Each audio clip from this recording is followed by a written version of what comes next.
Have ever walked into a room and instantly felt the tension? Before anyone said anything, you already knew who was upset, who was uncomfortable, who was stressed, and without even thinking, you adjusted yourself, you softened your tone, you became calmer, kinder, easier.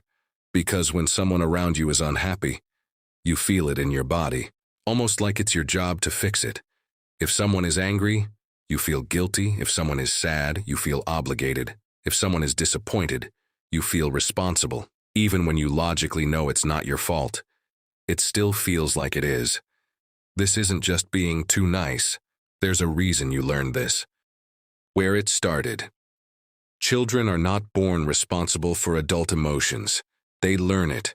If you grew up in an emotionally unstable environment, where a parent was easily overwhelmed, angry, distant, or unpredictable, your nervous system learned something very early. Other people's emotions determine my safety. If they were calm, you were safe. If they were upset, the whole house changed, so you adapted.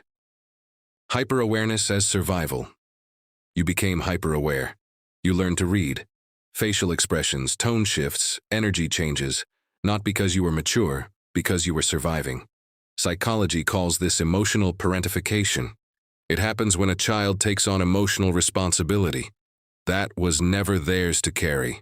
Instead of being emotionally protected, you became the emotional protector. The belief that followed you. Over time, a belief formed. If someone is upset, I must have done something wrong. That belief doesn't disappear in adulthood. It follows you into friendships, romantic relationships, work environments. Now, when someone is quiet, you panic. When someone's mood shifts and you immediately look inward, what did I do? Even if you did nothing. The exhausting adult pattern. When you feel responsible for everyone's emotions, you rarely relax. You're not just in conversations, you're managing them, filtering your words, adjusting reactions, minimizing your needs. You apologize quickly, avoid confrontation, fear tension, because somewhere inside your nervous system still believes, if someone is upset with me, I could lose connection, and losing connection once felt overwhelming. The hidden cost. Here's the exhausting truth. When you manage everyone else's emotions, who manages yours? You become the therapist friend, the peacekeeper, the emotional support system. But often, no one supports you, because you learned your role is to hold others, not to be held. And slowly, you disconnect from your own feelings. You become outwardly attuned, but inwardly distant. The resentment layer. This creates quiet resentment. Part of you wants to stop carrying everyone, but another part is terrified. What if they think I'm selfish? What if they leave? What if I disappoint them? So you keep over-functioning, even when you're exhausted. The truth about responsibility. Here's the shift. Other people's emotions are not your responsibility. They are yours to respect, not regulate.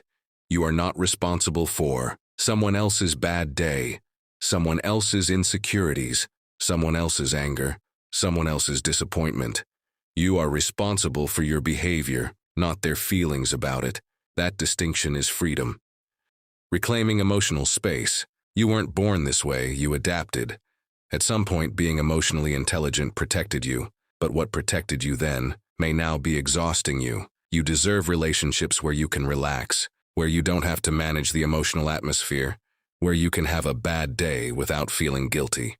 You are not responsible for everyone's emotional weather. You are allowed to exist without constantly adjusting yourself, and learning that might be the beginning of finally feeling free.